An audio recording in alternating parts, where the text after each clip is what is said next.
దేవుని పరిశుద్ధమైన నామానికి మహిమ ఘనత ప్రభావములు కలుగును గాక.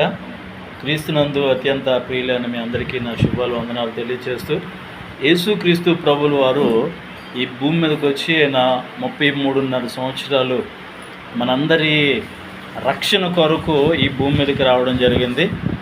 ఆయన 30 సంవత్సరాలు కూడా మరి మనవలే ఆయన కుటుంబంతో కలిసి ఉన్నారు. 3.5 సంవత్సరాలు మాత్రం అద్భుతమైన పరిచర్య వారు చేశారు. ఆ పరిచర్య ప్రపంచాన్ని ప్రభావితం చేసింది.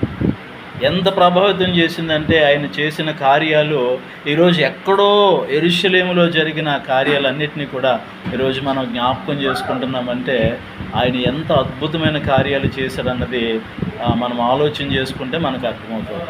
ఆయన శిలువ త్యాగం అనేది కూడా ప్రజల రక్షణ కొరకు ఒక ఘనమైన కార్యముగా మనము చెప్పుకుంటూ ఉన్నాము. ప్రపంచంలో ఉన్న మానవాళ్ళందరి కొరకు ఆయన ప్రాణత్యాగం చేశారు. దానితో పాటుగా రక్తాన్ని చిందించారు.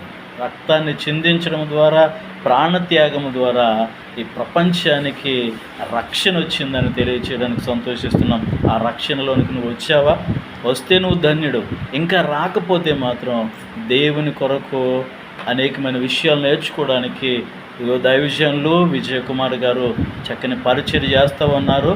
పల్లంట్ల గ్రామంలో మీరందరూ కూడా దేవుని వద్దకు రండి.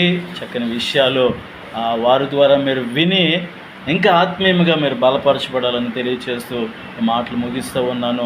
దేవుని యొక్క రక్షణను మీరు అతి శీఘ్రముగా పొందుకోవాలని దేవుని సేవకులుగా ఆకాంక్షిస్తూ వందనాలు, శుభాలు అందిస్తూ దేవుడి మాటలను దీవించి దేవుని సేవకులు విజయ్ కుమార్ గారి పరిచయను ఉన్నతముగా దీవించును గాక. ఆమేన్.